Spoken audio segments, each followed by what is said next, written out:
Selamat pagi Bapak Ibu hadirin. Selamat bergabung di pagi.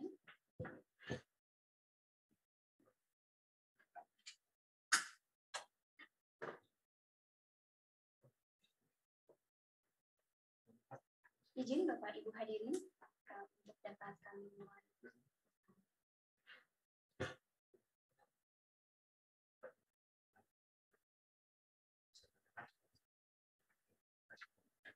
Bapak Ibu hadirin, apakah suara saya dapat terdengar jelas? Sudah. Dengan Mbak. Apa itu?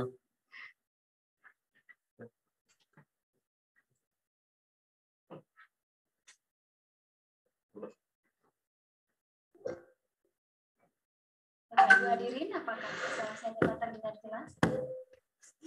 Ya, Mbak. Sudah dengar, Mbak. Baik, terima kasih. Mohon izin Bapak Ibu hadirin akan segera memulai webinar pada pagi hari ini. Assalamualaikum warahmatullahi wabarakatuh. Selamat pagi dan salam sejahtera. Waalaikumsalam warahmatullahi wabarakatuh. Yang terhormat, Direktur Pengaturan Pendaftaran Tanah dan Ruang BNKMA. Yang kami hormati, Kepala Pusat Pengaturan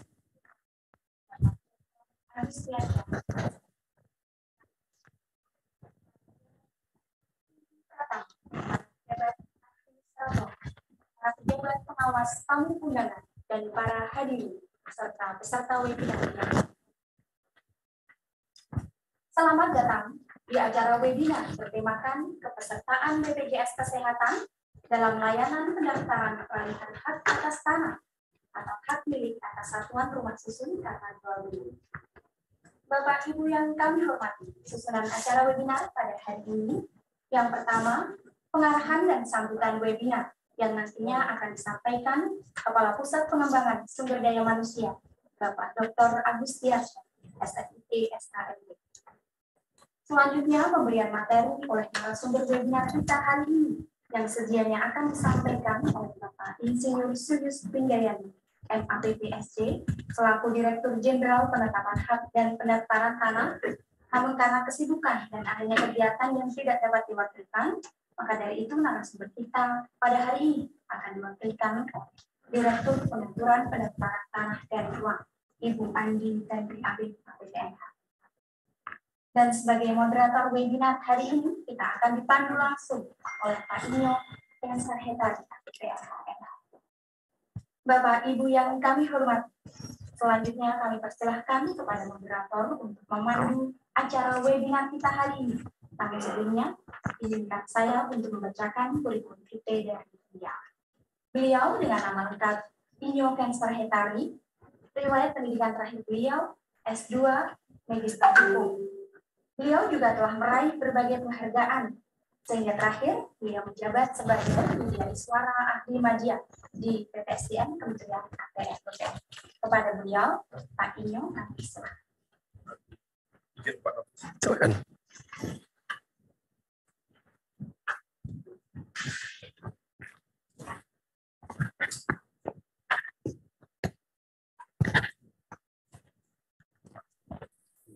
Pagi Bang Ali. Assalamualaikum. Waalaikumsalam warahmatullahi wabarakatuh.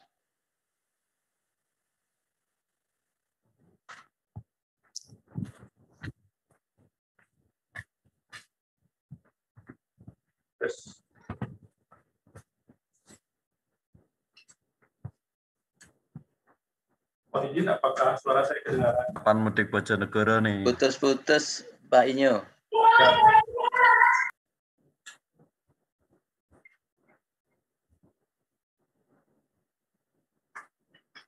Gimana Pak Ali? Monitor? Masih belum jelas Pak Inyo. Itu jelas. Tes. Putus Pak. Bisa kedengaran? Putus-putus Pak Inyo, suaranya kecil.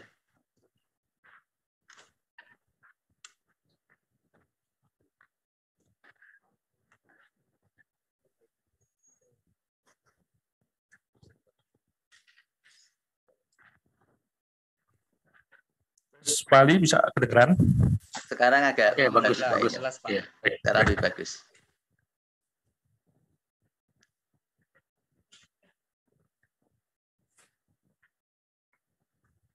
Baik, kita bisa mulai acara webinar kita hari ini. Assalamualaikum warahmatullahi wabarakatuh. Waalaikumsalam. Selamat pagi, salam sejahtera buat kita sekalian. Shalom, Om Swastiastu, Namo Buddhaya, salam kebajikan. Selamat bertemu kembali Bapak Ibu peserta acara webinar yang diselenggarakan oleh Pusat Pengembangan Sumber Daya Manusia Kementerian Agraria dan Tata Ruang, Badan Pertanahan Nasional, yang biasa kita kenal dengan sebutan PPSDM Kementerian ATR BPN.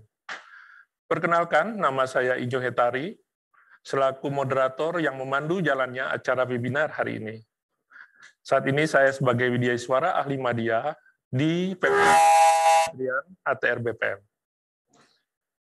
Webinar kali ini mengangkat tema kepesertaan BPJS Kesehatan dalam layanan pendaftaran peralihan hak atas tanah atau hak milik satuan rumah susun karena jual beli.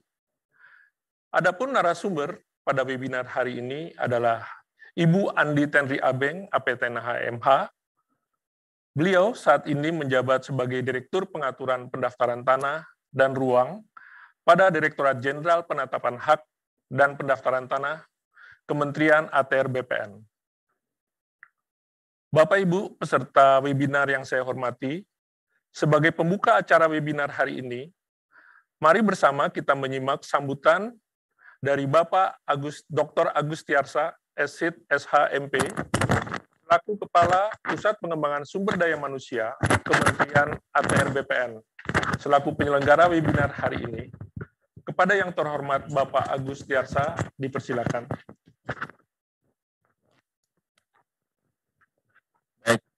Terima kasih Pak Inyo. Selamat pagi menjelang siang Bapak Ibu sekalian. Bismillahirrahmanirrahim. Assalamualaikum warahmatullahi wabarakatuh. Waalaikumsalam. Yang kami hormati dan kami banggakan Ibu Direktur Pengaturan Pendaftaran Tanah dan Ruang, Ibu Andi Tenri Abeng, APTNH MH. Selamat pagi Ibu. Kemudian yang kami hormati para pejabat pimpinan tinggi pratama, para pejabat administrator, para pejabat pengawas, seluruh tamu undangan, narasumber, dan moderator yang hadir di ruangan Zoom ini, kemudian seluruh peserta webinar yang berbahagia. Bapak Ibu sekalian, terima kasih. Saya pikir di pagi ini semua penuh semangat ya bisa mendapatkan sosialisasi di webinar yang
dengan baik proses-proses untuk bisa kebijakan atau instruksi dari Presiden ini bisa dilaksanakan dengan baik di seluruh jajaran, sehingga masyarakat yang menerima pelayanan di kita itu juga bisa menerima layanan dengan baik dan tidak merasa bahwa ini sebuah beban yang baru atau sebuah beban yang berat di dalam pelayanan. Nah, seperti apa nanti kebijakan-kebijakan ini dilakukan, bagaimana kantor-kantor pertanahan menyikapi ini, bagaimana Kanwil menyikapi ini, dan mengapa ini begitu penting bagi kita, nanti akan lebih secara gamblang dijelaskan oleh Ibu Direktur di dalam pemaparan beliau di webinar ini. Dan tentunya dengan dipandu oleh Pak Inyo, yang tadi CV-nya sudah dijelaskan oleh MC, kita juga cukup yakin bahwa webinar ini akan sangat bermanfaat dan cukup menarik. Jadi ikuti webinar ini dengan tuntas, ikuti webinar ini dengan baik, kemudian nanti apa-apa hal yang harus didiskusikan, kita diskusi dengan cukup baik, dan kalaupun setelah selesai webinar ini, kita berdiskusi dimanapun, semakin cukup bekal ilmu ataupun pengetahuan yang kita dapat. Saya pikir ini webinar yang cukup baik, kita tidak boleh melewatkan ini, dan kita benar-benar harus bisa menyimak ini sampai akhir. Mudah-mudahan memberi manfaat. Akhirnya dengan mengucapkan selamat mengikuti webinar kepesertaan BPJS Kesehatan dalam layanan pendaftaran peralihan hak atas tanah atau hak milik atas satuan rumah susun karena jual beli di Kementerian Agraria dan Tata Ruang Badan Pertanahan Nasional tahun 2022. Semoga dengan webinar ini, para peserta diharapkan mampu mengetahui kepesertaan BPJS Kesehatan dalam layanan pendaftaran peralihan hak atas tanah atau hak milik atas satuan rumah susun karena jual beli, dan dengan mengucapkan Bismillahirrahmanirrahim, maka acara webinar ini kita buka. Wabillahi taufiq wa hidayah. Wassalamualaikum warahmatullahi wabarakatuh. Waalaikumsalam warahmatullahi wabarakatuh. Terima kasih Bapak Agus Tiarsa selaku Kepala PPSDM Kementerian ATR BPN yang sudah menyampaikan sambutannya dan sekaligus membuka acara webinar kita hari ini dengan tema kepesertaan BPJS Kesehatan dalam layanan pendaftaran peralihan hak atas tanah atau hak milik atas satuan rumah susun karena jual beli. Sebagaimana kita ketahui bersama bahwa Kementerian ATR BPN merupakan bagian dari kementerian atau lembaga pemerintah untuk menjalankan instruksi Presiden nomor 1 tahun 2022 tentang optimalisasi program jaminan kesehatan nasional. Untuk itu, para aparatur sipil negara atau ASN Kementerian ATR BPN bertugas untuk memastikan bahwa pemohon yang mengajukan permohonan pendaftaran peralihan hak atas tanah atau hak milik atas satuan rumah susun adalah anggota dari BPJS Kesehatan. Berkenaan dengan hal tersebut, maka para ASN di lingkungan Kementerian ATR BPN sangat diharapkan mempunyai pemahaman yang jelas atas permohonan pendaftaran peralihan hak atas tanah atau hak milik atas satuan rumah susun yang diajukan oleh pemohon sebagai anggota BPJS Kesehatan. Untuk itu, pada kesempatan ini, mari kita memperhatikan dan ikuti paparan dari Ibu Andi Tenri Abeng yang akan menjelaskan hal tersebut. Ibu Andi Tenri Abeng sangat dikenal di lingkungan Kementerian ATR BPN dengan sapaan Ibu Abeng. Adapun riwayat pendidikan Ibu Abeng dapat saya sampaikan sebagai berikut. Beliau menempuh pendidikan Diploma 3 di Akademi Pertanahan Nasional Yogyakarta, jurusan pertanahan, dan lulus pada tahun 1992. Kemudian, beliau melanjutkan pendidikan Diploma 4 pada jurusan perpetaan di Sekolah Tinggi Pertanahan Nasional Yogyakarta dan lulus tahun 1995. Beliau juga menempuh pendidikan Strata 2 Ilmu Hukum dari Universitas Jayabaya, Jakarta, dan lulus pada tahun 2011, dan Strata 2 Magister Management pada Institut Pertanian Bogor, dan lulus pada tahun 2016. Ibu Andi Tenri Abeng saat ini menjabat sebagai Direktur Pengaturan Pendaftaran Tanah dan Ruang pada Direktorat Jenderal Hak Tanah dan Pendaftaran Tanah Kementerian ATR BPN. Sebelumnya, beliau pernah menjabat sebagai Kepala Kantor Wilayah Badan Pertanahan Nasional Provinsi Banten. Kepada yang terhormat Ibu Andi Tenri Abeng, kami persilakan, Bu. Terima kasih Kak Inyo, Pak Moderator yang sangat saya kagumi. Terima kasih kepada Pak Kapus PPSDM, ini adik yang sangat luar biasa.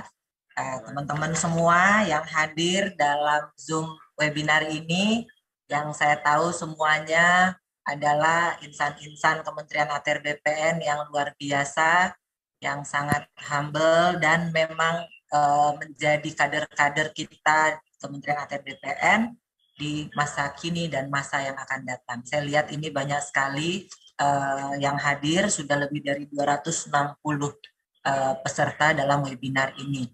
Assalamualaikum warahmatullahi wabarakatuh. Selamat pagi, salam sejahtera untuk kita semua. Om Swastiastu untuk teman-teman yang di Bali dan juga seluruhnya yang ada dalam webinar Zoom meeting ini yang saya hormati, saya sayangi, dan saya cintai.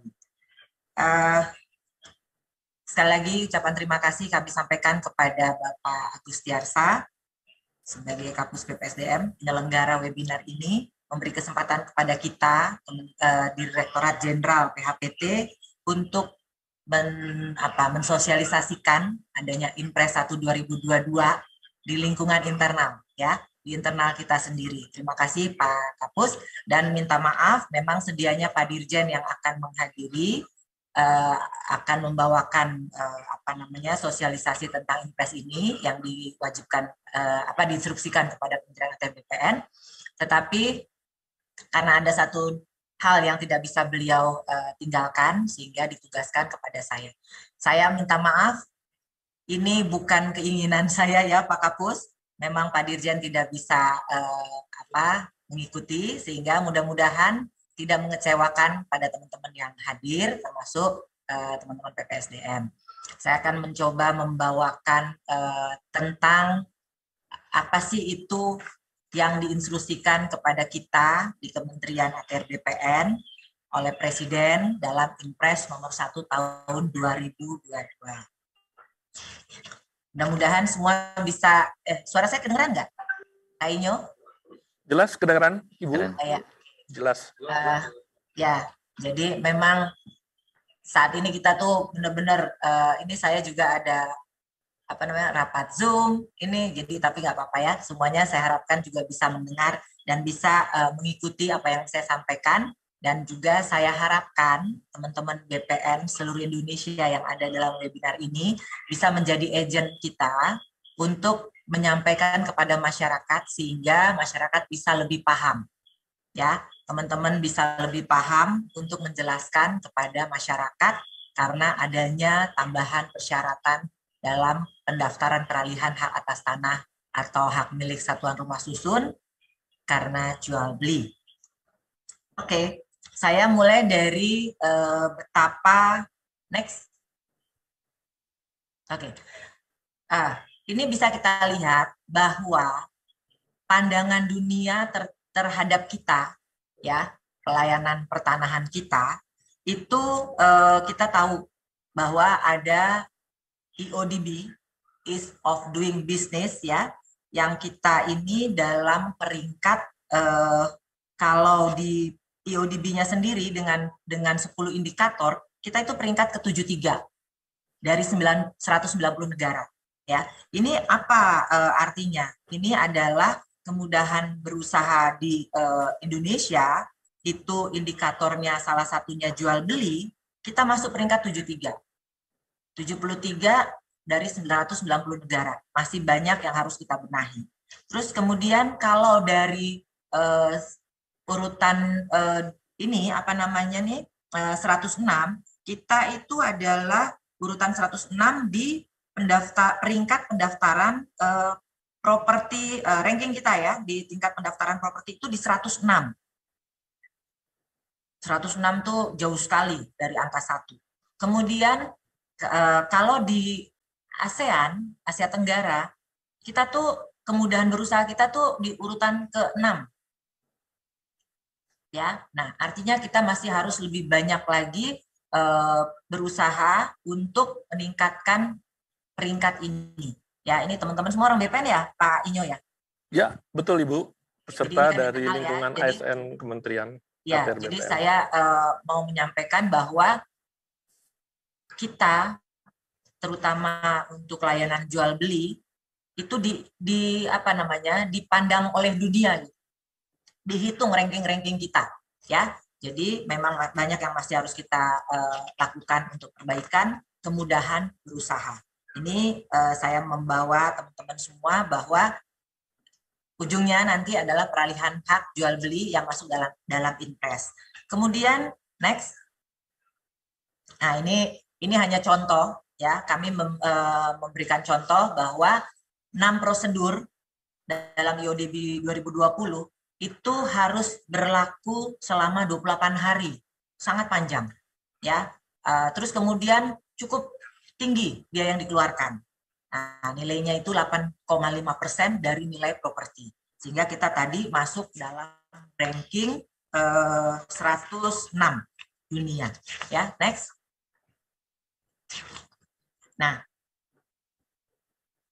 kita dalam layanan pertanahan ini 10 tertinggi, 10 layanan terfavorit yang saya munculkan. Favorit kedua itu adalah peralihan hak jual beli. Ada sekitar 1 juta di tahun 2019, ada 900 ribuan di tahun 2020, dan di tahun 2021 naik lagi 1 jutaan. Ya, ini menggambarkan betapa peralihan hak jual beli cukup favorit di dalam kita. Sukses Pak Kapus. Terima kasih. Sukses Pak. Ya. Terima kasih Pak. Makanya di dalam Inpres 1 2022 dipilihlah salah satu dari yang favorit itu. Kita bersyukur bukan seluruh 10-10-nya yang favorit yang ditunjuk oleh Inpres, tetapi hanya salah satu. Dan salah satu ini adalah hanya satu dari 137 layanan pertanahan yang ada di KKP kita, ya. Jadi hanya salah satu yang ditunjuk oleh Inpres. Nah, saya harapkan teman-teman di sini, ASN maupun PPN yang ada bergabung dalam webinar ini, bisa juga turut menjelaskan kepada masyarakat tentang kondisi-kondisi ini. Next. Nah, dalam Inpres 1 2022, ya, dalam Inpres 1 2022, sebenarnya sudah berlaku tanggal 6 Januari. Tanggal 6 Januari Inpres tersebut sudah berlaku. Terus kenapa kita baru berlakukan 1 Maret? Karena kita masih melihat perlunya sosialisasi, perlunya kita melihat menghitung apakah nanti dengan kondisi tadi kita 2 favorit teratas, apakah dengan adanya tambahan persyaratan ini akan menyebabkan kita punya PNBP menurun dan sebagainya. Kita harus hati-hati dalam menentukan kapan kita mulai. Pimpinan sudah menetapkan tanggal 1 Maret. Saat itu kita buat edaran. Tetapi ternyata menjadi viral di medsos, ya, karena penjelasan belum kita jelaskan, tetapi masyarakat sudah langsung menanggapinya, ya. Tapi nggak apa-apa. Itu juga salah satu sarana beriklan buat kita Kementerian ATR BPN, sehingga sekarang hampir seluruh masyarakat Indonesia melihat BPN itu ada dan BPN itu berkarya, ya. Jadi kita ambil sisi positif dari viralnya tentang pemberlakuan Inpres 1 2022. Tanggal 1 Maret kita tetapkan pemberlakuan ini secara nasional. 1 Maret itu juga merupakan tanda kutip momen serangan fajar, ya. Tapi tidak karena itu, ya Pak Inyo, bukan karena serangan fajar ditentukan 1 Maret. Karena kita merasa dari 6 Januari sampai 1 Maret itu sudah cukup waktu untuk seluruh masyarakat Indonesia mengetahui adanya Inpres 1 2022. Nah, kemudian dalam Inpres 1 2022, ya, kita bisa lihat bahwa bukan hanya BPN yang masuk dalam Inpres 1 2022. Ada lebih dari 23 KL. Ya, 23 itu kementerian lembaga, Kemudian selebihnya ada 30 lembaga ini, termasuk Kejaksaan Agung, Polri, BP2MI, BPJS Kesehatan, Gubernur, Bupati Wali Kota, DJSN. Ini menjadi mendapatkan perintah atau mandat atau instruksi dari Presiden dengan Impres 1 2022. Kita adalah bagian dari 30 KL tersebut. Dan alhamdulillah kita hanya diminta satu, diinstruksikan satu saja, yaitu untuk pendaftaran permohonan hak karena jual beli dari 137 layanan kita. Kita bisa lihat yang lain nih, di Kemendagri ada 14 layanan. Kemendagri ini kan terkait dengan hajat hidup kita kan, bikin KTP, bikin apa-apa yang menyangkut diri pribadi kita ini, semuanya nih ada 14 instruksi yang di dalam Impres tersebut. Kita hanya satu dan mudah-mudahan kita bisa menjalani instruksi ini dengan baik tanpa menimbulkan masalah baru. Ya, kita harapkan seperti itu. Instruksi untuk kita adalah Menteri ATR BPN, Menteri ATR Kepala BPN agar memastikan pemohon layanan peralihan sebelumnya. Slide-nya sebelumnya. Ya. Kita diinstruksikan Menteri ATR Kepala BPN agar memastikan pemohon layanan peralihan hak atas tanah atau hak milik satuan rumah susun merupakan peserta aktif dalam program Jaminan Kesehatan Nasional. Ya. Jadi kita harus memastikan bahwa pemohon tersebut adalah peserta aktif. Ya, adalah peserta aktif dalam program Jaminan Kesehatan Nasional. Oke. Nah, untuk kita ketahui di Indonesia itu ternyata penduduknya saat ini adalah hampir 274 juta jiwa. Ya, 274 juta jiwa. Yang sudah mendaftar BPJS ada 236 jutaan jiwa atau sekitar 86,27%. Targetnya di tahun 2022 berdasarkan RPJM itu terdaftar 98% masyarakat Indonesia yang tercover dalam Jaminan Kesehatan Nasional. Ya, jadi maka keluarlah Impres ini. Ya. Kemudian dari 236 jutaan tersebut, ada 96 jutaan itu yang iurannya dibayarkan oleh pemerintah, yang masyarakat mendapatkan bantuan. Kemudian itu pemerintah pusat. Kemudian pemerintah daerah juga membayarkan iuran 39,8 juta penduduk di daerahnya masing-masing.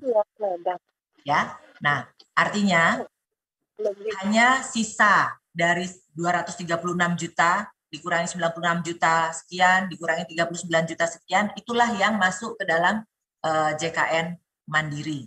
Ya, ini yang ingin yang diperintahkan oleh Presiden kepada kita untuk memastikan bahwa mereka yang mengikuti mendaftarkan layanannya ke kita merupakan peserta aktif program JKN. Next. Oke, lanjut ya. Nah, ternyata kewajiban JKN ini sudah ada sejak Undang-Undang Nomor 24 Tahun 2011. Jadi bukan ujuk-ujuk tahun 2022. Dan sanksinya pun sudah ada di dalam Undang-Undang 24 tersebut. Ya, Undang-Undang 24 Tahun 2011. Kemudian keluar PP Nomor 86 Tahun 2013 bahwa tata cara pengenaan sanksinya. Jadi di undang-undang itu sudah merupakan kewajiban pemberi kerja wajib secara bertahap mendaftarkan dirinya dan pekerjanya. Kemudian setiap orang selain pemberi kerja, pekerja dan penerima bantuan iuran yang memenuhi persyaratan kepesertaan dalam program jaminan sosial wajib mendaftarkan dirinya dan anggota keluarganya sebagai peserta pada BPJS. Artinya ini wajib sudah sejak tahun 2011 dengan Undang-Undang Nomor 24. Oke. Nah, kemudian di dalam undang-undang itu juga ada sanksi. Ada sanksi administratif, ada berupa teguran tertulis dan denda, ya, dan pengenaan sanksi itu juga sudah diterapkan, sudah ada PP-nya pelaksanaannya, tata cara pengenaan sanksi administratifnya, ya, kepada pemberi kerja dan orang per orang. Oke, kemudian di Perpres 18 tahun 2020 yang terbaru itu dalam RPJMN itu tadi yang saya sampaikan sudah ditargetkan 98% penduduk Indonesia masuk dalam program jaminan sosial nasional. Oke, sampai sini jelas ya. Juga Presiden sudah direkomendasikan oleh KPK dan BPK untuk pelaksanaan Undang-Undang 24 2011 ini. Ya. Kemudian dengan Inpres ini tadi sudah saya sampaikan, Menteri ATR Kepala BPN agar memastikan pemohon layanan peralihan hak atas tanah atau hak milik satuan rumah susun adalah peserta aktif dalam program JKN, program Jaminan Kesehatan Nasional.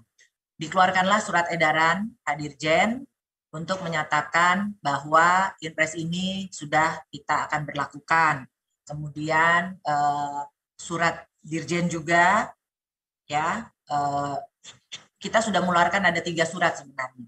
Karena yang surat terakhir itu termasuk tata cara, ya. Next, termasuk tata cara dan persyaratan-persyaratannya. Nah, ini. Jadi persyaratan jual beli kita sudah tahu. Dan nomor 11 ini ditambahkan tertera fotokopi kartu BPJS pemohon. Ini untuk saat ini.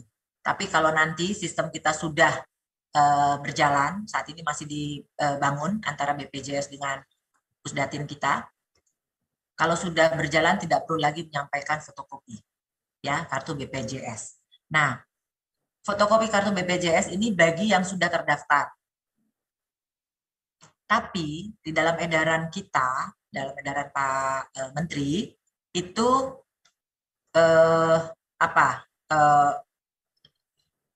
banyak kemudahan-kemudahan, ya. Jadi pertama kan dalam status kartu itu ada 3. Peserta aktif itu, peserta BPJS itu ada 3. Dia aktif, dia tidak aktif, atau dia belum punya. Nah,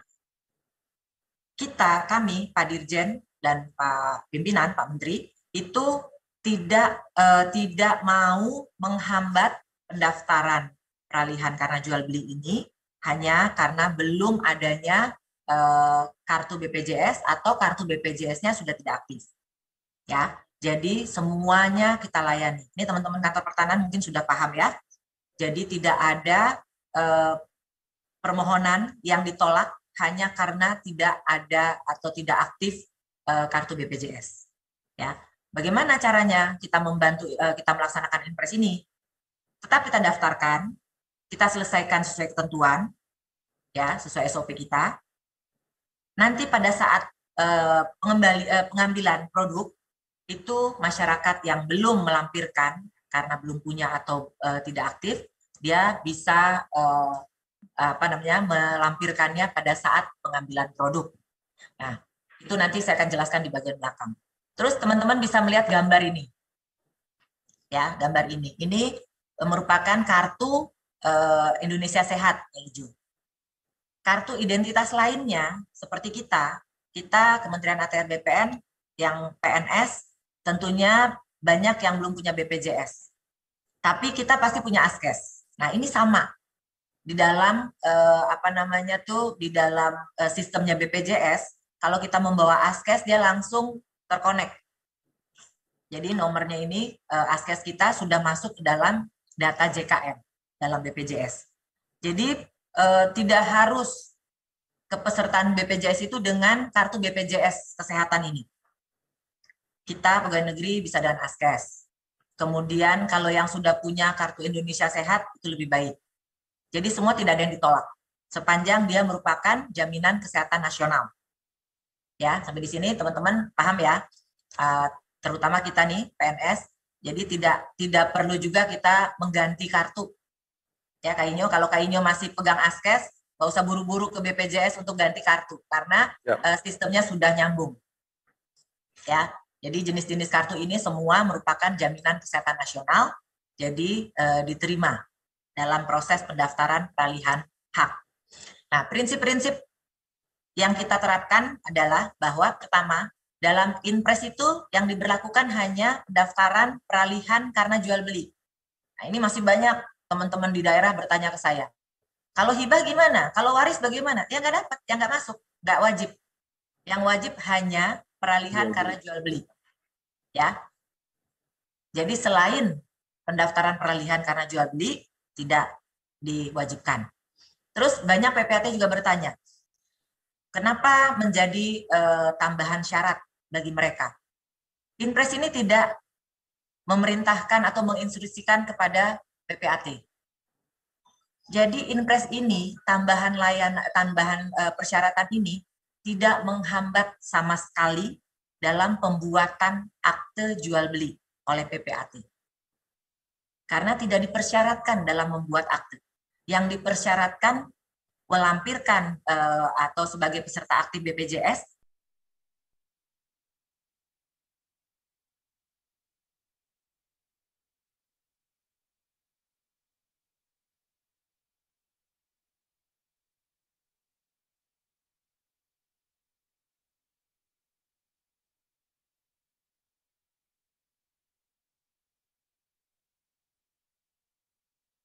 nanti mereka harus melampirkan bukti kepesertaan aktif BPJS. Artinya tidak ada yang PPAT yang terhambat kerjaannya, ya. Terus kemudian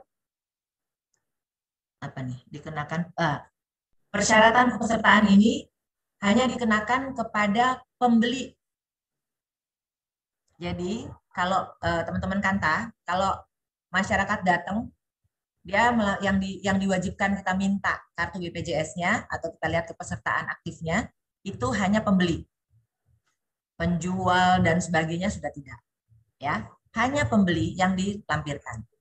Oke. Terus kemudian bagaimana kalau dia WNA?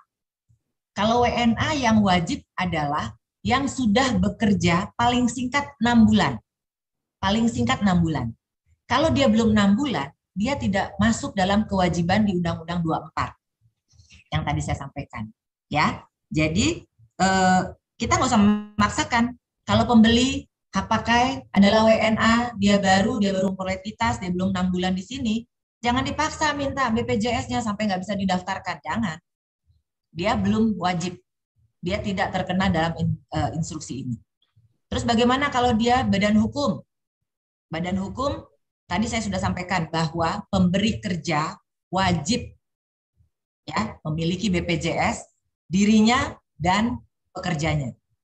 Nah, dalam badan hukum yang kita mintakan adalah BPJS pimpinan perusahaan tersebut.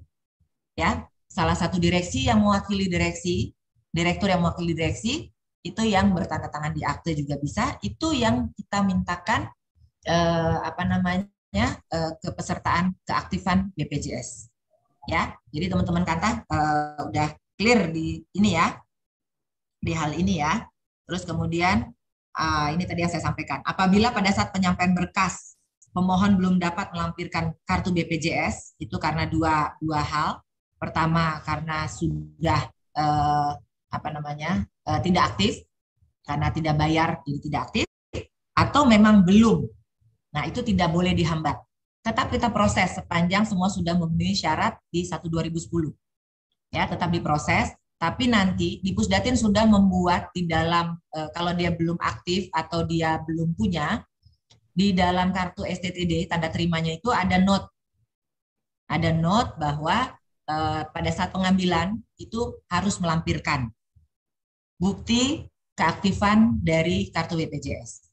Nah, kemudian bagaimana? Berarti kan masyarakat yang belum punya harus mendaftar dulu. Sementara SOP kita nih 5 hari, SOP pendaftaran di BPJS itu 14 hari. Ya, nanti saya akan jelaskan di slide berikutnya. Terus ini kita sedang mengintegrasikan sistem ya, sehingga nanti kita tidak perlu lagi melampirkan fotokopi. Cukup melihat dari sistem integrasi antara BPJS dengan BPN.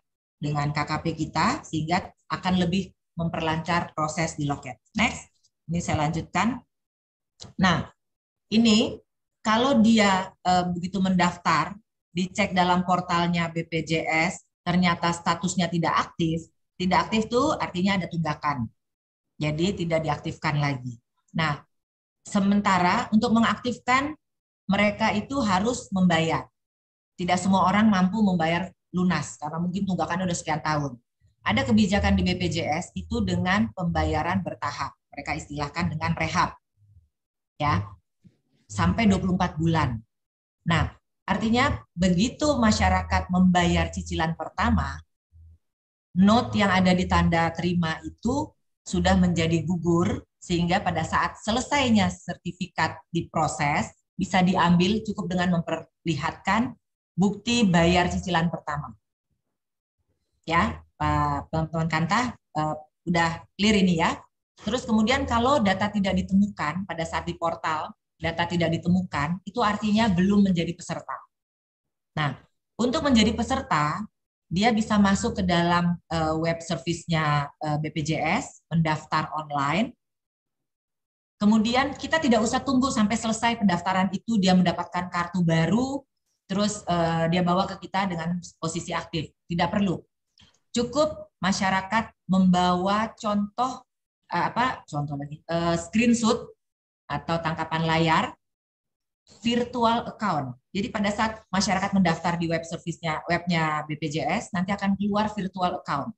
Jadi cukup ini yang ditampilkan oleh masyarakat, itu note di dalam STTD kita itu menjadi gugur. Masyarakat boleh mengambil sertifikat yang telah selesai.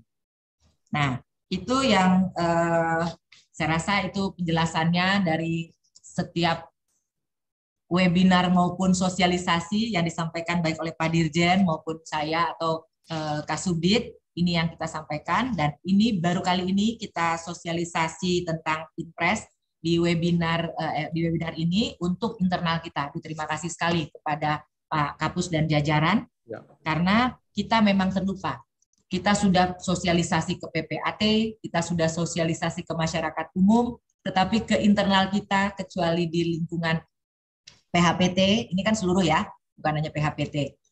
Di lingkungan PHPT ini baru ini kita lakukan. Saya ucapkan sekali lagi terima kasih Kak Inyo atas diundangnya kami ini dalam sosialisasi ini, Pak Kapus dan jajaran, terima kasih dan teman-teman semua, mudah-mudahan apa yang saya sampaikan pemahamannya sama dengan apa yang teman-teman kerjakan di kantor pertanahan dan juga buat teman-teman yang tidak melayani di kantor pertanahan, ini menjadi pencerahan kalau ada yang bertanya, karena walaupun kita bukan membidangi PHPT atau di loket, tapi kalau kita memakai baju BPN, siapapun ketemu kita dianggap menguasai semua hal tentang pertanahan. Nah, ini bisa mengisi kekosongan kalau ada yang menanyakan tentang BPJS atau Inpres 1/2022 ini kepada kita yang tidak melayani di loket. Terima kasih atas perhatiannya. Monggo dilanjut Pak Inyo. Terima kasih semuanya. Om Swastiastu. Assalamualaikum warahmatullahi wabarakatuh. Waalaikumsalam warahmatullahi wabarakatuh. Terima kasih Bu Andi Tenri Abeng atas penjelasan dan paparannya yang cukup jelas dan juga menambah pengetahuan terutama untuk teman-teman kita di lingkungan ASN Kementerian ATR BPN, khususnya kepada teman-teman yang garda terdepan di kantor pertanahan kabupaten kota ini, Bu. Memang kalau kita lihat mungkin banyak pertanyaan-pertanyaan yang diajukan mungkin kepada Ibu maupun kepada teman-teman di sini, termasuk saya juga ada WA dari teman-teman maupun dari PPAT ini yang menanyakan kok ada tambahan lagi persyaratan Pak Inyo ya. Nah, inilah penjelasan dari Bu Abeng kepada teman-teman, jadi akan semakin jelas apa yang disampaikan. Kemudian Ibu Abeng sudah menyampaikan bagaimana kondisi layanan properti kita dengan menjelaskan UDB dalam proses ini, kedudukan proses-proses pelayanan properti, peralihan hak kita, kemudian juga Bu Abeng menjelaskan kenapa jual beli dulu ya? Pertanyaannya dalam instruksi Presiden, karena kalau kita lihat di dalam yang tadi Ibu juga sudah paparkan, di dalam lingkup layanan pertanahan yang ada dari 10 yang Ibu ambil 10 besar, ternyata layanan jual beli itu menduduki ranking nomor 2 setiap layanan dari sejak tahun 2019 sampai 2021 yang Ibu punya datanya tadi disampaikan. Sehingga memang fokus mungkin pertama kali ini memang ke arah layanan jual beli ya Ibu. Ya, betul. Kemudian juga banyak pertanyaan ini Ibu yang tadi Ibu sampaikan juga. Kok bagaimana kalau badan hukum gitu? Kalau atau pertanyaan bagaimana yang belum punya pemohon, tapi dia udah beli tanah tapi belum punya. Nah, itu juga Ibu sudah menjelaskan hal ini. Nah, dari penjelasan Ibu, mungkin dari teman-teman ada perlu suatu penjelasan yang lebih dalam lagi, atau perlu mungkin ini ada hal yang masih keraguan-raguan dari teman-teman. Nah, kami membuka kesempatan ini untuk tanya jawab. Saya harapkan peserta ini kesempatan yang luar biasa, bisa ketemu dengan Ibu Direktur, untuk menyampaikan mungkin hal-hal yang sedang atau yang akan dihadapi kira-kira di dalam pelayanan pertanahan, khususnya untuk peralihan jual beli baik hak atas tanah maupun untuk hak milik atas satuan rumah susun. Silakan kami buka untuk forum diskusi hari ini. Forum diskusi pada webinar kita yaitu tanya jawab dengan pertanyaan yang diajukan peserta yang akan nanti ditanggapi oleh Ibu narasumber, Bu Abeng. Pada sesi pertama pertanyaan yang diajukan peserta, kami persilakan 3 orang penanya dengan menggunakan reaction raise hand mungkin ya, Ibu. Ada 3 orang, silakan mengajukan pertanyaan yang nanti akan ditanggapi oleh Ibu Andi Tenri Abeng. Mohon pertanyaan diajukan secara jelas, lugas, dan ringkas, sehingga kita bisa mengikutinya dan menambah wawasan kita yang mendengarkan. Baik, saya persilakan yang mau mengajukan pertanyaan, mungkin tampilkan seluruh peserta untuk bisa kita lihat siapa yang mengajukan raise hand-nya. Tiga penanya saya buka, silakan. Kayaknya sudah jelas semua Kak Inyo.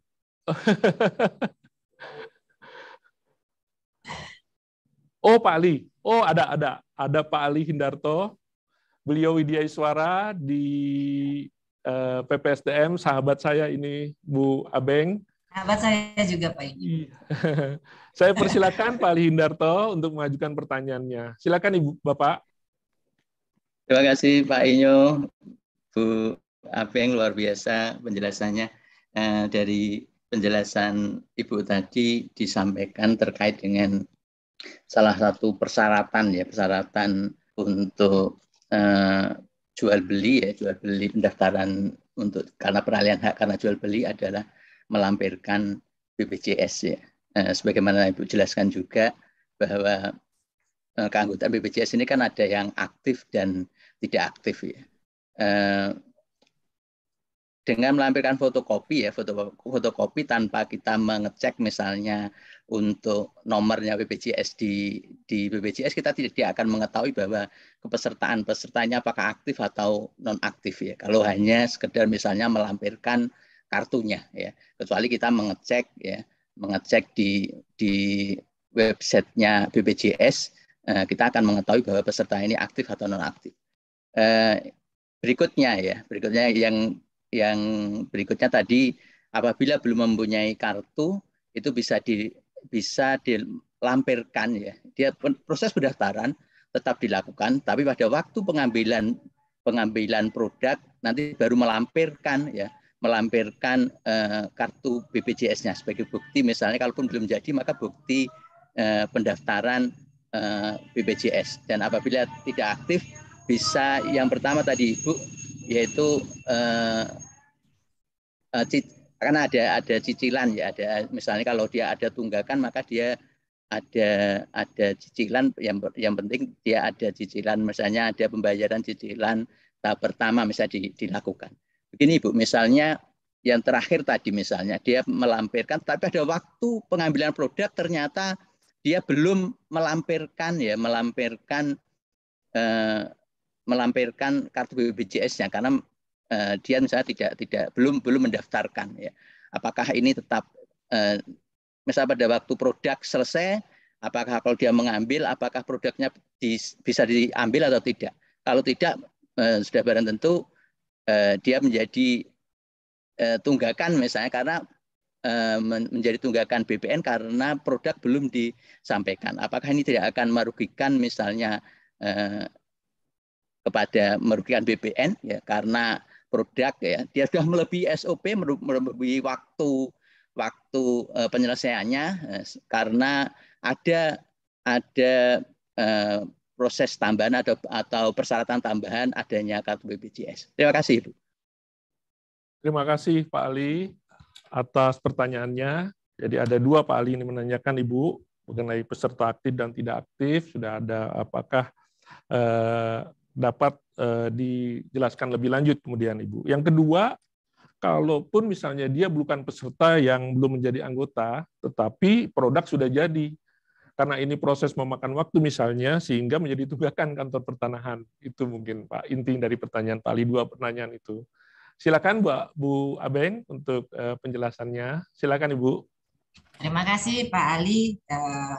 Pertanyaannya cukup baik sekali. Jadi supaya saya juga lebih menjelaskan dengan detail ya. Jadi yang pertama kita dengan koordinasi dengan BPJS itu ada diberikan link portal mereka. Ya, teman-teman seluruh kantor pertanahan sudah diberikan link portal untuk melakukan pengecekan. Tetapi ini kami berpikir di pusat ini akan merepotkan. Karena setiap saat kan belum tentu jaringan bagus ya. Setiap saat harus ngecek di portal. Masuk portal aja mungkin ada kantah yang pas jaringannya lagi jeblok nggak bisa masuk portal, gitu kan. Akhirnya di dalam edaran itu kami bilang masyarakat yang punya kewajiban menyampaikan ke kita status kepesertaannya. Jadi dia capture sendiri mereka yang kan masyarakat itu bisa ya, Pak Ali juga bisa nih masuk ke webnya BPJS melalui JKN Mobile, terus kemudian Cika itu mengecek status kepesertaan. Nah, itu masyarakat di dalam edaran kita, masyarakat yang menunjukkan screenshot atau tangkapan layar status kepesertaannya. Ya kan ya, di edaran kita itu. Jadi bukan ke petugas loket kita. Cuma kita kalau misalnya ragu-ragu kita bisa melakukan pengecekan karena kita dikasih link masuk ke portalnya BPJS. Nah, seperti itu Pak Ali. Ya. Jadi ini adalah kewajiban dari masyarakat yang mendaftar. Dia wajib memberikan tanggapan layar ke kita, kasih lihat. Nah, dalam awal-awal dilaksanakan, ini kami berkoordinasi dengan BPJS, minta setiap kantor pertanahan ada orang BPJS yang memberikan sosialisasi di loket. Jadi mereka istilahkan duta BPJS. Ya, dijanjikan oleh BPJS Kesehatan Pusat, mereka ada di setiap kantor pertanahan. Dan saya sudah cek random, setiap provinsi kita sudah lakukan cek random, laporan teman-teman kanta, itu semua sudah lakukan koordinasi aktif dengan BPJS. Artinya sampai dengan saat ini saya belum menerima laporan adanya penolakan karena sistem atau karena proses kita menambah menambah persyaratan. Jadi itu Pak Ali, itu udah kita pikirkan jangan sampai kita karena wajib dari Inpres mengetahui status BPJS-nya, terus kita jadi menyusahkan teman-teman di loket, akhirnya juga menghambat. Itu runtutannya panjang tuh, bisa menghambat PNBP karena biasanya bisa nerima 100 berkas dengan ada tambahan harus cek portal dan sebagainya menjadi mungkin 50 yang bisa masuk PNBP ke kantor kita. Nah, itu juga kita tidak harapkan. Karena Inpres ini juga menolong BPJS tetap mempercepat JKN tercipta 98% tadi, tetapi juga jangan sampai menghambat layanan kita karena kita juga ada IODB tadi. IODB itu kan kaitannya dengan jual beli. Paling erat dengan jual beli. Nah, jadi itu jangan sampai yang ini kita naikkan, yang ini jadi turun. Nah, itu yang kita pikirkan. Jadi seperti itu Pak Ali. Terus kemudian bagaimana juga dengan produk yang sudah selesai tapi nggak mau diambil karena dia nggak mau bayar?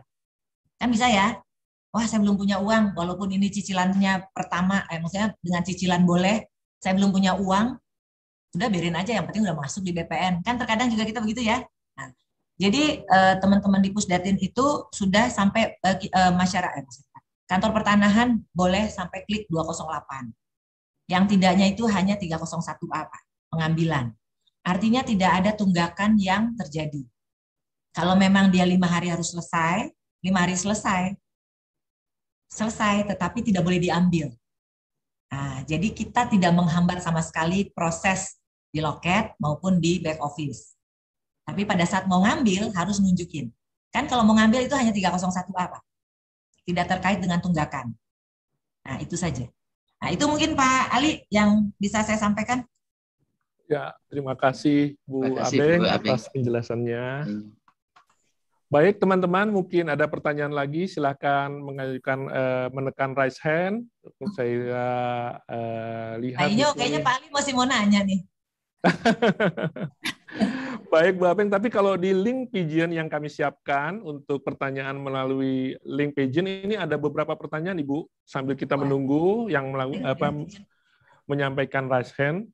Boleh pertama ditanyakan oleh Agus Mene. Oh ini. Oh, bisa kelihatan ya Ibu ya.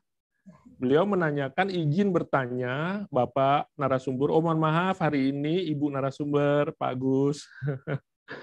Dari judulnya tersirat, judul tema kita mungkin, bahwa persyaratan berupa BPJS hanya berlaku untuk peralihan hak karena jual beli.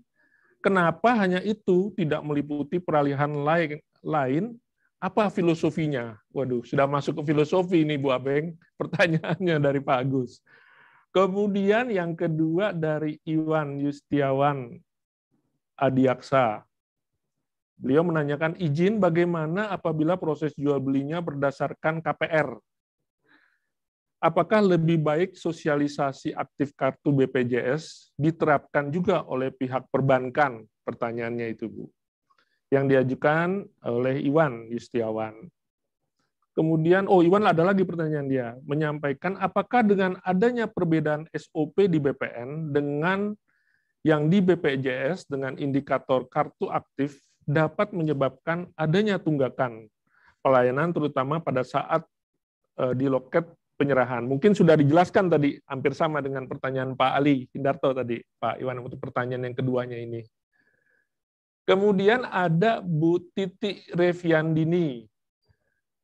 Bu Titi menanyakan izin bertanya Ibu narasumber, saat ini secara sistem KKP belum terintegrasi dengan BPJS.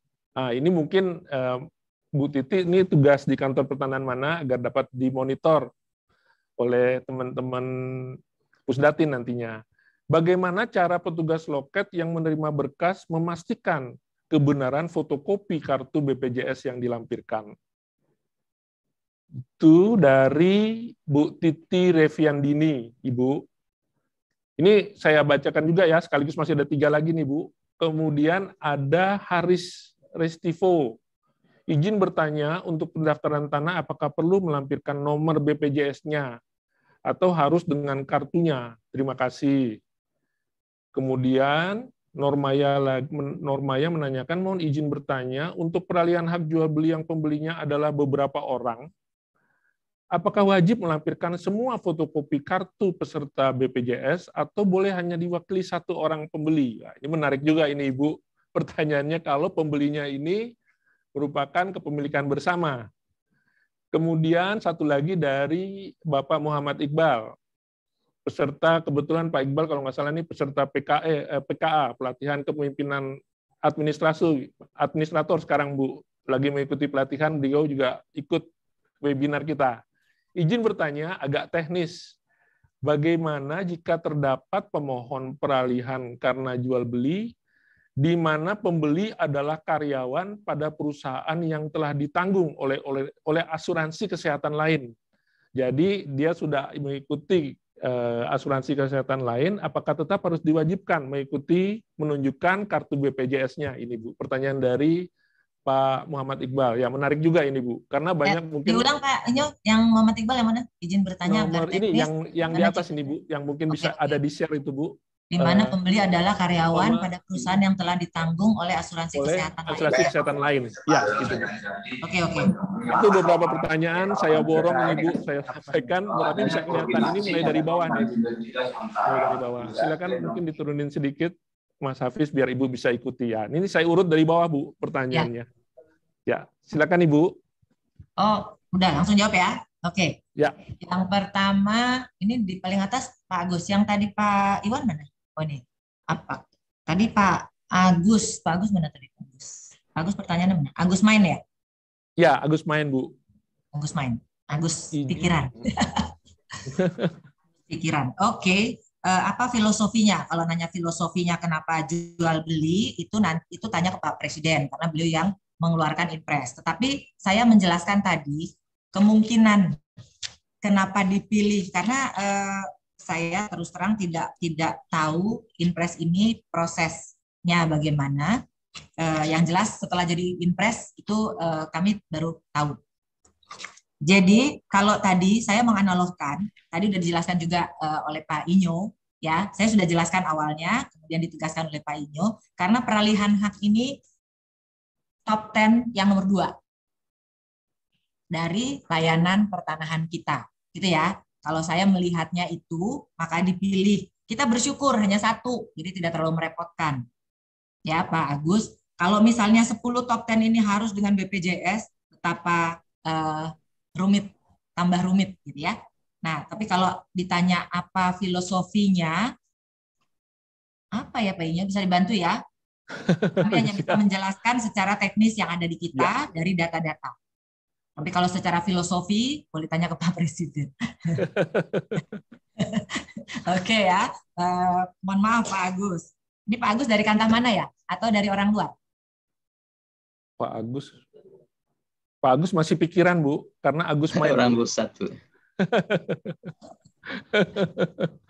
Oke, ini ada one comment. One comment-nya nggak bisa dibuka ya kayaknya ya. Oke, yang kedua Pak Iwan, kalau KPR bagaimana? Kalau KPR kan tetap melampirkan akte jual beli ya. Ya kayaknya ya. Orang mendaftarkan, kita pakai KPR, tapi peralihan haknya kan jalan. Ya, tetap pakai jalan. Jual beli. Ya. Nah, tadi udah saya jelaskan. Tetap yang terima pembeli. Ya. Nah, masalah nanti harus dari bank, udah diedukasi, itu nanti ke depan akan kita lakukan, termasuk kepada PPAT. Walaupun sekarang PPAT tidak tersangkut sama sekali pada saat pembuatan akte. Ya, terus waktu pembuatan KPR, bank tidak tersangkut sama sekali. Hanya pada saat pendaftarannya di kantor pertanahan baru dimintain. Ya, jadi Pak Iwan, ini Pak Iwan mana ya? Iwan Yustiawan Adiaksa dari kantah mana ini? Nah, jadi begitu. Nanti kita ini bagus, masukan bagus, baik dengan PPAT, perbankan, dan instansi institusi lainnya. Nanti kita juga coba komunikasikan. Ya, kalau bisa di hulunya sudah kita mintakan atau sudah ada, tentunya tidak mempersulit lagi pada saat kita melakukan proses pendaftaran yang hanya 5 hari, ya kan? Kayak misalnya kita buat akte di PPAT, kan nggak sehari jadi. Tapi berapa hari ngumpulin ini, ngumpulin itu gitu kan. Nah itu mungkin saran Pak Iwan bisa dianalogkan lah PPAT, perbankan. Itu bisa kita mintakan mereka sudah mulai informasikan kepada kliennya atau si pemohonnya untuk juga melengkapi BPJS aktif, kepesertaan aktifnya. Gitu ya Pak Iwan ya. Terus kemudian bagaimana kalau ada tunggakan? Izin bagaimana apabila proses jual belinya beroda? Apakah dengan adanya perbedaan SOP di BPN dan BPJS dengan indikator kartu aktif dapat menyebabkan adanya tunggakan pelayanan terutama saat di loket penyerahan? Di loket penyerahan sudah tidak masuk ke dalam tunggakan kinerja kita karena 208 boleh diklik, boleh diterbitkan. 301A-nya tentunya pada saat orang datang mengambil. Ya. Kalau orang datang mengambil. Kalau dia belum ambil, tentunya tunggakan di 301A. Tetapi tidak mempengaruhi penilaian kinerja bahwa pekerjaan belum selesai. Ya, karena ada pihak eksternal yang belum datang ambil. Gitu ya Pak Iwan ya. Jadi tadi udah saya jelaskan, kita tidak boleh menghambat proses sampai selesai. Ya, apapun kondisi kartunya. Mau aktif, mau tidak aktif, mau tidak punya. Sepanjang sudah sesuai SOP 1 2010, tidak ada yang boleh dihambat. Yang ada adalah kita tahan penyerahannya. Ya, clear ya di sini ya, teman-teman kantor pertanahan harusnya clear. Oke. Nanti kalau nggak clear, WA saya lagi, nanti saya jelaskan lagi deh.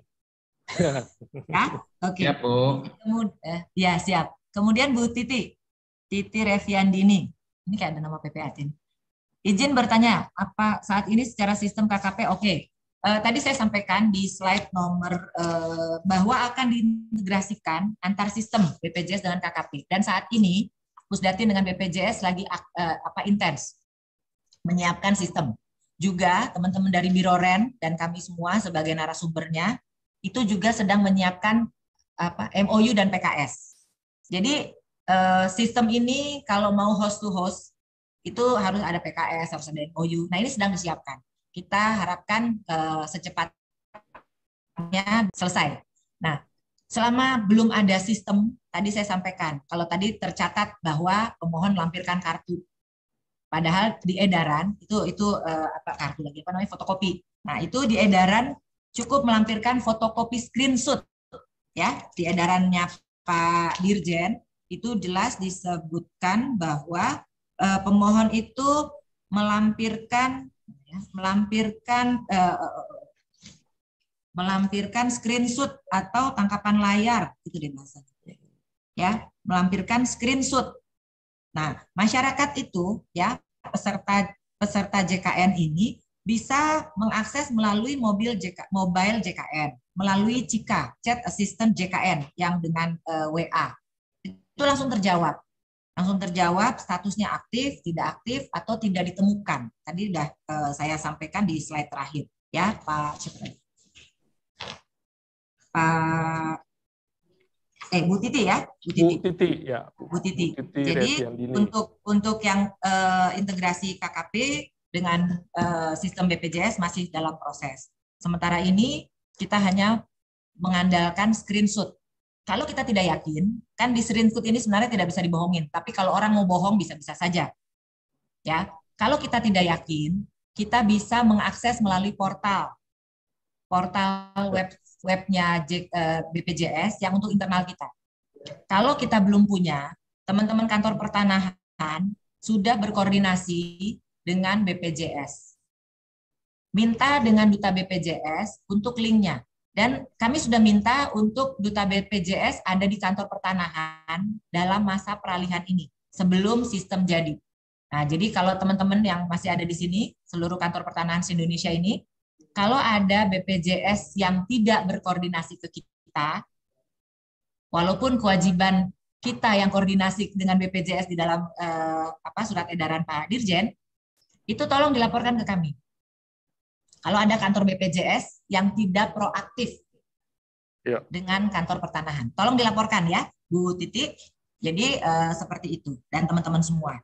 Terus kemudian Bu Titi ya. Terus kemudian Pak Haris ya.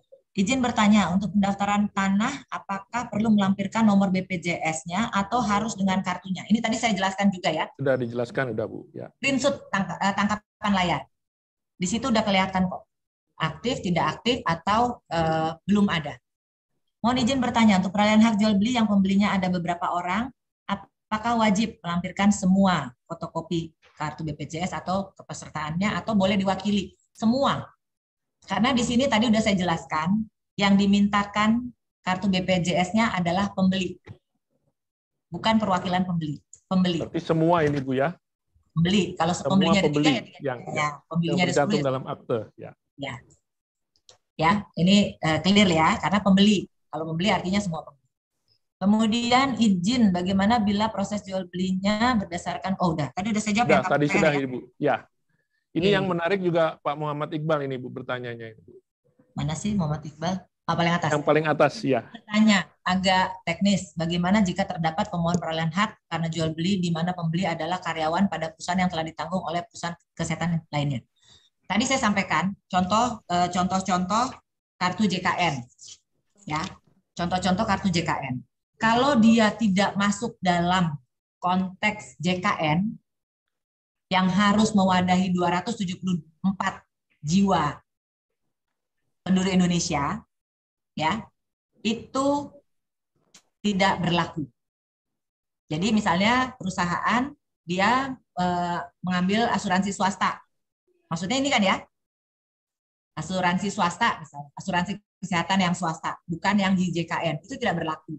Tetap harus masuk ke dalam asuransi JKN. Ya, JKN itu kita Askes, kemudian BPJS, Kartu Indonesia Sehat sebenarnya. Jadi sebenarnya namanya Kartu Indonesia Sehat. Di dalamnya itu seluruh rakyat Indonesia. Ya, terbagi-bagi. Ada PNS yang langsung dipotong, kita dipotong nggak sih? Langsung dipotong dari gaji, iuran Askesnya misalnya. Terus kemudian ada yang dibiayai oleh pemerintah pusat, 96 juta sekian tadi. Kemudian ada yang dibiayai oleh pemerintah daerah, ada 30 jutaan tadi ya, 38 jutaan tadi. Nah, yang sisanya itu dengan BPJS Mandiri. Jadi tidak bisa, Pak Iqbal. Harus yang terafiliasi dengan BPJS Kesehatan. Jadi walaupun dia sudah mengikuti misalnya program-program asuransi swasta, tetapi begitu dia menjadi pembeli, dia juga apabila tidak memasuk dalam program jaminan kesehatan nasional tadi, perusahaan-perusahaan itu tetap dia harus melampirkan BPJS yang termasuk dalam program jaminan kesehatan nasional ini ya Ibu ya? Ya, that's right Pak Inyo. Ya, jadi semakin jelas ya Pak Iqbal ya. Jadi tetap harus melampirkan, dia harus mungkin mengurus sebagai status aktif nanti sebagai peserta dari kartu BPJS Kesehatan ini. Terima kasih Ibu Abeng atas pencerahannya, beberapa pertanyaan yang melalui link Pigeonhole ini.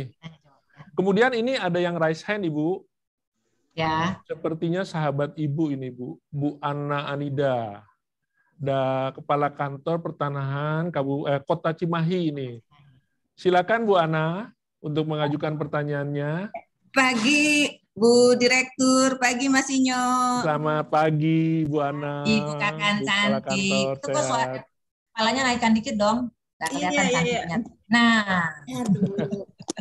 Ini sebetulnya tadi pas pertanyaan Pak Ali, saya izin Bu Direktur menyampaikan yang terjadi di kantor pertanahan. Jadi mengenai tadi sudah aktif atau enggak, memang pihak BPJS langsung datang ke kantor, bikin loket, dan membuat portal. Sehingga pada saat daftar itu dengan hanya memasukkan NIK saja, KTP itu udah ketahuan itu aktif atau enggak aktif.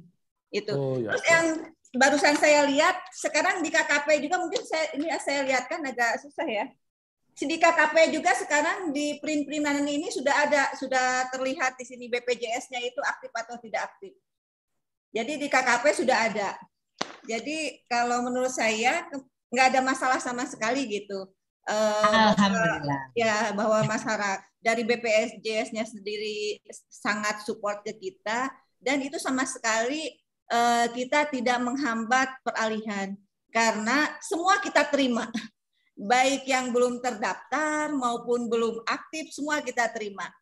Terus apabila pun belum terdaftar dan minta didaftarkan, kita minta ke BPJS supaya disediakan khusus di kantor BPJS supaya dipermudah dan tidak dipingpong. Jadi kalau saya selama ini sih berjalan dengan sangat baik. Itu mungkin masukan untuk gambaran Pak Ali. Tadi izin Bu Dir dan Mas Inyo hanya menyampaikan yang kami laksanakan. Terima kasih. Iya. Terima izin Bu. kasih. Terima kasih Bu Ana. Bu Abeng, izin mumpung ada kepala kantor ini Bu. Jadi malah saya jadi sebagai moderator mau lihat aplikasi di lapangannya ini Bu Ana. Jadi kira-kira dari yang Bu Ana lihat sejak berlakunya digunakannya KKP kita mulai 1 Maret kalau tidak salah diaktifkan. Kira-kira Ibu lihat sebenarnya lancar-lancar saja, tidak ada tunggakan ya seperti dikhawatirkan teman-teman ini. Betul. Kalau selama ini kan kita memang sampaikan bahwa jangan sampai ada tunggakan, terima semua. Dan dari tapi kita cek aktif atau enggak aktif, disampaikan kepada pemohonnya untuk diaktifkan. Itu berkas kita terima semua sampai nanti pada saat pengambilan itu nanti diperlihatkan screenshot-nya. Yang kita lihat hanya screenshot-nya tadi. Jadi nggak usah lagi pakai kartu segala macam. Oh ya, baik Ibu. Jadi lancar, saya syukur. Iya, syukur Ibu, jadi ini bisa lancar, kerjaan kita juga lancar, juga kita bisa memenuhi instruksi Presiden ini, ya. Amin. Ya, makasih Bu Ana. Mungkin ada teman-teman dari kantor pertanahan lain memberikan masukannya. Mumpung ketemu ada Bu Direktur di sini terkait dengan pelaksanaan dari Instruksi Presiden nomor 1 tahun 2022 serta surat edaran Pak Dirjen nomor 1 tahun tanggal 25 Februari kemarin ini. Mungkin mohon masukannya dari peserta webinar terkait dengan pelaksanaan dari Inpres ini, Inpres nomor 1 tahun 2022. Mungkin sambil menunggu Ibu, ini belum ada yang raise hand. Ini ada pertanyaan juga di chat, Ibu. Ini diajukan, mohon diturunin coba pertanyaannya, Fis. Di chat dari RR Diah Pratiwi ini, Bu. Ya. Bagaimana jika pemohon baru saja sebagai peserta BPJS, tetapi kartu BPJS belum jadi? Apakah dibolehkan mengambil sertifikat dengan menunjukkan kartu pendaftaran BPJS-nya? Jadi baru daftar tapi belum jadi, bisa ngambil hasilnya dari pendaftaran peralihan hak yang diajukannya, Ibu. Iya, tadi saya jelaskan. Coba deh, slide saya halaman terakhir. Berarti saya punya penjelasan kurang jelas ya, Kak Inyo ya? Atau ya, mungkin ya saya ngomong ya? Jadi, mungkin perlu penekanan-penekanan kali, Ibu. Ya, jadi Bu Dia, nah ini, kalau data tidak ditemukan, tadi Bu Ana udah bilang, status ini dengan mengetik NIK keluar semua ya, Bu Ana tadi ya, di portalnya, terus jadi ada aktif, tidak aktif, atau tidak ditemukan. Kalau tidak ditemukan tuh berarti belum terdaftar, gitu kan?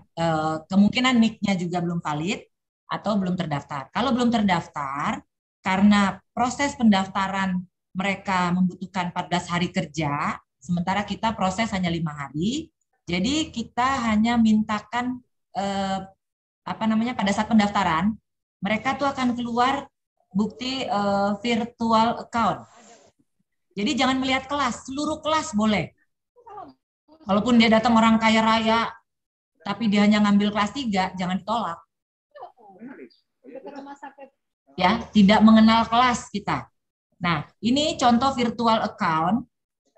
Cukup dengan ini, kita tidak usah sampai melihat dia sudah bayar atau belum. Ya, nggak usah. Jadi bukti mereka masuk ke dalam portal BPJS, kemudian mendapatkan virtual account. Itu juga udah bisa, Bu Dia. Ya.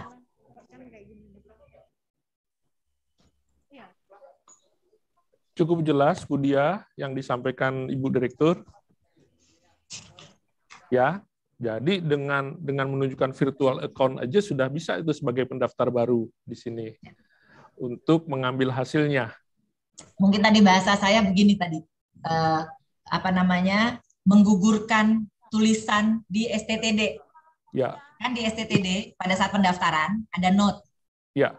Ada note ya bahwa BPJS Anda belum aktif. Silahkan mengaktifkan dan ambil kalau sudah status aktif, kalau nggak salah begitulah bahasanya.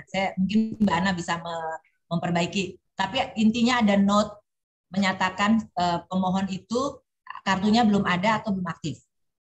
Nah, ya kan? Dan bisa ngambil produk setelah melampirkan yang aktif. Nah, itu kalau dia kartu baru, mendaftar baru cukup dengan virtual account. Kalau dia statusnya tidak aktif atau ada tunggakan, cukup dengan bukti pembayaran pertama. Jadi tidak harus lunas. Karena boleh dicicil selama 24 bulan kayak gitu. Ya. Ya, jadi mereka ada sistem rehab katanya.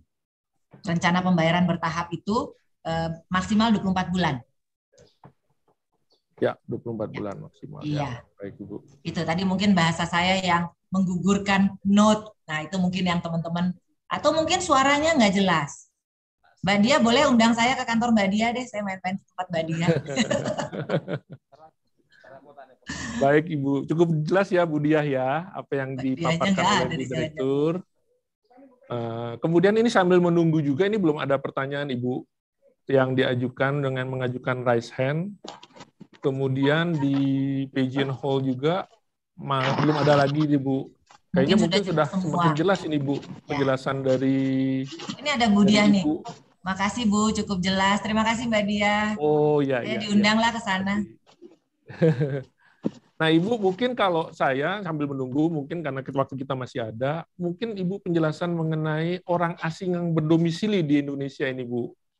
Misalnya dia membeli suatu satuan rumah susun, bagaimana dia, apakah juga melampirkan terkait dengan BPJS aktif ini, Bu? Orang asing yang berkedudukan di Indonesia, kalau domisili 6 bulan misalnya, dia sudah bisa mengajukan untuk membeli apartemen misalnya, dan bagaimana dia harus mengajukannya tetap diwajibkan untuk melampirkan kesertaannya sebagai BPJS Kesehatan. Silakan, Ibu. Ya, terima kasih Pak Inyo. Jadi Inpres ini, yang masuk dalam JKN, yang wajib dalam JKN itu adalah orang asing yang sudah tinggal lebih dari 6 bulan. Ya, sekurang-kurangnya 6 bulan. Gitu kan? Ya. Jadi kalau dia belum 6 bulan, dia tidak punya kewajiban. Dia baru datang di Indonesia, dia sudah memenuhi syarat untuk membeli, dia membeli. Tapi dia belum 6 bulan. Dia mendaftarkan ke kita, ke kantor pertanahan. Dia tidak wajib mengikuti JKN. Ya, tidak wajib dilindungi dengan jaminan kesehatan nasional. Tapi kalau dia sudah lebih dari 6 bulan, dia wajib menjadi peserta BPJS Kesehatan. Itu kayaknya. Ya. Kalau udah lewat dari 6 bulan. Untuk mengukur 6 bulannya dari mana nanti, Bu, yang kita ketahui dia berdomisili? Ada paspor, kedatangan dia kapan, terus maksud dia datang apa, itu kan semua bisa. Dan ini memang contoh belum ada ya. Tetapi kalau nanti dia datang ke kantor pertanahan, si orang asing ini mendaftarkan, itu kan akan kelihatan dia pemegang kitasnya kapan, terus berlakunya sampai kapan, itu kan kelihatan tuh kayaknya. Ya, baik. Ya, jadi intinya yang harus kita pegang adalah minimal 6 bulan. Kalau di bawah 6 bulan tidak terkena kewajiban masuk dalam JKN. Jadi beliau bisa mengambil hasil langsung kalau di bawah 6 bulan, Ibu ya? Boleh, kalau 6 bulan. Baik, dia tidak wajib. Tidak wajib yang di bawah 6 bulan. Baik, cukup jelas Ibu penjelasannya. Ini sudah... Kita harus nunggu sampai jam 12. Ya, Ibu?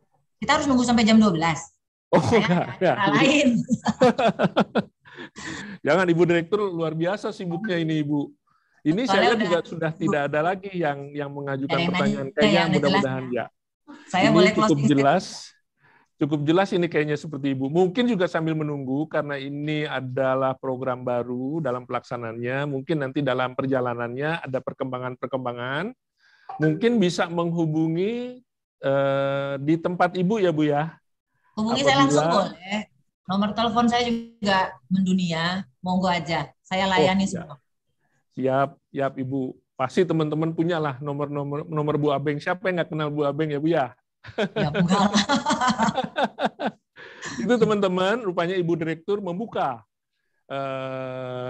pertanyaan-pertanyaan secara terbuka apabila Bapak Ibu di daerah menghadapi mungkin kendala, hambatan di dalam proses melaksanakan program Inpres ini, silakan menghubungi Bu Abeng langsung. Bu Abeng juga membuka itu kesempatan kepada teman-teman dengan nomor yang mungkin ada nanti disampaikan, nanti akan ditanggapi oleh Bu Abeng untuk mencari solusi.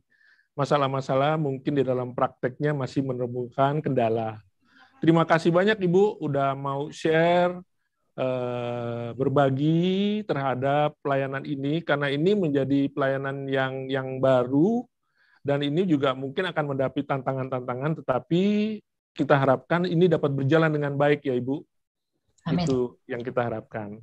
Baik, karena sudah tidak ada lagi yang mengajukan pertanyaan, baik melalui Pigeon Hole maupun melalui chat, Saya selaku moderator memang tidak mengambil kesimpulan dalam webinar ini, tetapi ada dua catatan saya selama ini saya mengikuti baik paparan maupun dalam forum tanya jawab yang dapat saya tarik benang merahnya.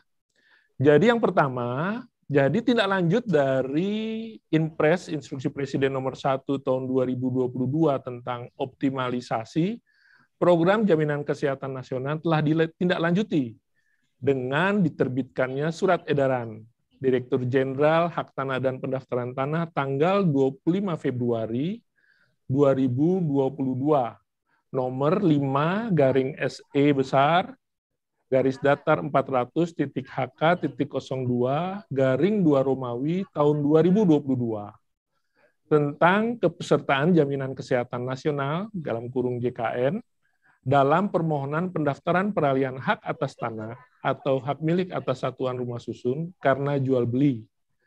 Dan SE tersebut telah ditujukan kepada para Kakanwil dan Kepala Kantor Pertanahan se-Indonesia ini, seluruh Indonesia. Mudah-mudahan ini telah diterapkan oleh teman-teman di daerah. Dan yang kedua, benang merah yang saya catat di sini, kepesertaan BPJS Kesehatan ini wajib dilampirkan pemohon yang mengajukan pendaftaran peralihan hak atas tanah atau hak milik atas satuan rumah susun karena jual beli.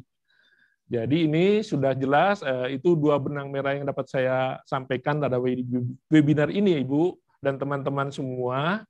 Mudah-mudahan ini dapat dilaksanakan dengan baik oleh seluruh aparatur sipil negara di lingkungan Kementerian ATR BPN.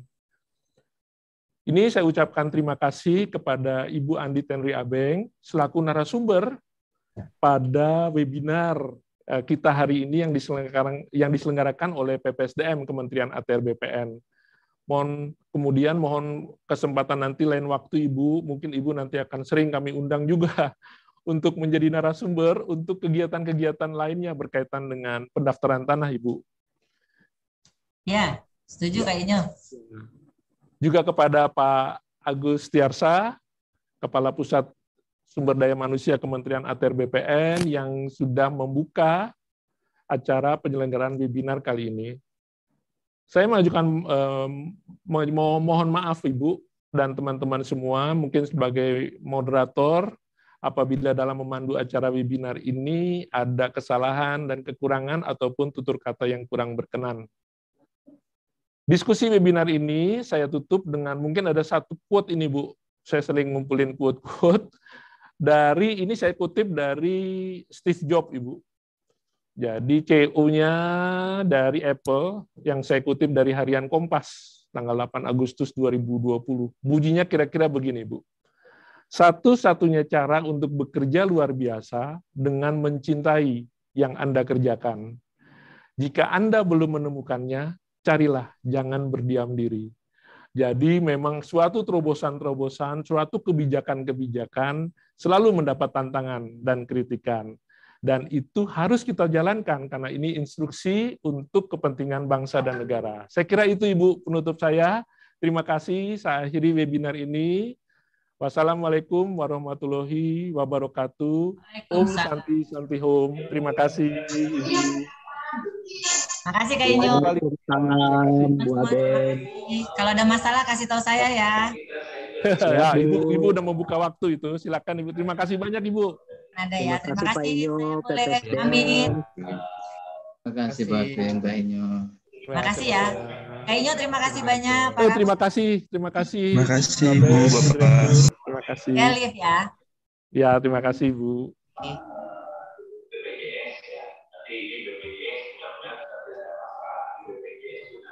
Halo Bang Ali, Lai Daniel.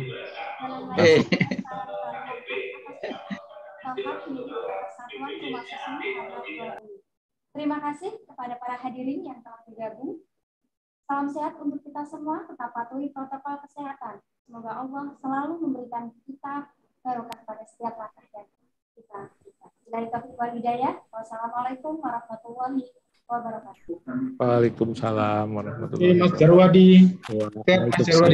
Bagaimana Mas Daniel?